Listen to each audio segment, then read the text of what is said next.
Hello friends, அஸ்ஸலாமு அலைக்கும். இன்றைக்கி நம்மளோட சேனல் நம்ம என்ன பார்க்க போகிறோன்னா, ஃபேமிலியாக எல்லாருமே சடனாக பிளான் பண்ணி மகாபலிபுரம் ஒரு ட்ரிப் போகலான்னு நினச்சிட்டு தான் கிளம்பி போயிருந்தோம். போகிற வழியிலே அரேபியன் மந்தியில் வந்து ஃபுட்டு சாப்பிட்றலான்னு சொல்லிட்டு அங்கே போயிட்டோம். அங்கே கிட்ஸ்க்கு விளையாடுறதுக்கு நிறையா இருந்துச்சு. அதெல்லாம் கொஞ்சம் நேரம் பார்த்துட்டு ப்ரான் தொக்கு, fish, mutton biryani, chicken gravy order பண்ணிவிட்டு சாப்பிட்டு முடிச்சுட்டு நாங்கள் மகாபலிபுரம் போகலான்னு போகும்போது அங்கே வித்தியாசமாக ஒரு புதுசாக ஒரு அக்வேரியம் மாதிரி இருக்குது அப்படின்னு சொன்னாங்க. சரி, ஓகே, அங்கே டிஃப்ரெண்ட்டாக அங்கே போய் பார்ப்போம்னு சொல்லிட்டு டிக்கெட் எடுத்துகிட்டு நாங்கள் ஒரு பர்சனுக்கு வந்து 700 சார்ஜ் பண்ணுறாங்க. பார்க்கறதுக்கு ரொம்ப சூப்பராக இருந்துச்சு, கலர்ஃபுல்லாக ஃபிஷ்ஷெல்லாம் இருந்துச்சு. ஆக்சுவலாக உள்ளே எப்படி இருந்துச்சுன்னா, இந்த சிற்பி இருக்குது பார்த்தீங்களா, அந்த ஷெல்லிலே தான் எல்லாமே பண்ணியிருந்தாங்க. மிரர்லேருந்து எல்லாமே ஃபுல்லாக அப்படி தான் இருந்துச்சு. எனக்கு தெரிஞ்ச வரைக்கும் கடலில் மீன் அந்த மாதிரி உயிரினம் தான் இருக்குது அப்படின்னு தெரியும். மோஸ்ட்லி நான் சீயை பற்றி எதுவுமே அவ்வளோ தெரிஞ்சுக்கிறதில்ல. ஆனால் இங்கே பார்க்கும்போது தான் எவ்வளோ டைப்ஸ் ஆஃப் வந்து சிற்பி இருக்குது, உள்ளே என்னென்ன இருக்குது கடலுக்குள்ளே அப்படின்னு பார்க்கும்போதே ரொம்ப ஆச்சரியமாக இருந்துச்சு.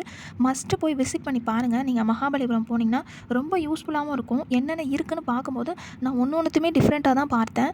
எல்லாமே அவ்வளோ ஸ்டோன்ஸ் வச்சுருந்தாங்க. கடலில் என்னென்ன இருக்கோ அது எல்லாமே வித்தியாசமாக 6 டைப்ஸ் ஆஃப் ரூமை வந்து ஸ்ப்ளிட் பண்ணி எல்லாத்துலேயுமே ஒன்று வச்சுருந்தாங்க. சங்கு பாருங்கள், எவ்வளோ டைப்ஸ் ஆஃப் சங்கு இருந்துச்சு வித்தியாசமாக.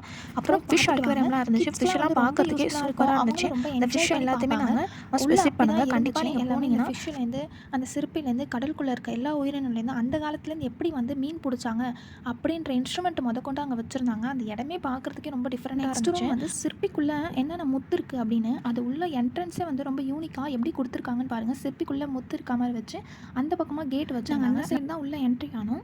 உள்ளே போய் பார்த்தோம் என்னென்ன டைப்ஸ் வந்து சிற்பிக்குள்ளே முத்து இருக்குது அப்படின்னு. ஆனால் டிஃப்ரெண்ட்டாக இருந்துச்சு. நான் நினச்சிட்டு இருந்தேன் ஒரு சிற்பியில் ஒரு முத்து தான் இருக்கும்னு. ஆனால் அப்படிலாம் கிடையாதான். லாட் ஆஃப் முத்து இருக்குமா, நிறைய முத்து இருந்துச்சு. அந்த காலத்தில் யூஸ் பண்ண ராஜாக்களோட வாலில் இருக்க அந்த முத்துலாம் வந்து அழகாக பதிக்கப்பட்டு வச்சுருந்தாங்க. பார்க்குறதுக்கு ரொம்ப டிஃப்ரெண்ட்டாக இருந்துச்சு, ரொம்ப எக்ஸைட்டடாகவும் இருந்துச்சு. பாருங்கள் எவ்வளோ டைப்ஸ் ஆஃப் வந்து சிற்பி இருக்குது அப்படின்னு. அப்புறம் ஒரு ட்ராகன் மாதிரி பொம்மையெல்லாம் செஞ்சு வச்சுருந்தாங்க. அது எல்லாமே சவுண்டு கொடுத்துட்டு கொஞ்சம் மூவ் ஆகிட்டு இருந்துச்சு. அது கூட கொஞ்சம் நேரம் எங்கள் பாவை ப்ளே பண்ணிகிட்டு இருந்தாங்க.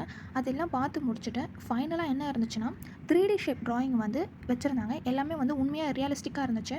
பாருங்கள் இந்த சிங்கம் அதெல்லாம் வந்து அழகாக பெயிண்ட் பண்ணியிருந்தாங்க. ரொம்ப விளையாட ஒன்று பிடிச்சிட்டு ஃபோட்டோவுக்கு போஸ்ட் கொடுக்க ஆரம்பிச்சிட்டாங்க. இந்த வீடியோ உங்களுக்கு பிடிச்சிருந்தா லைக் பண்ணுங்கள், மறக்காமல் உங்கள் ஃப்ரெண்ட்ஸ்க்கும் ஷேர் பண்ணுங்கள்.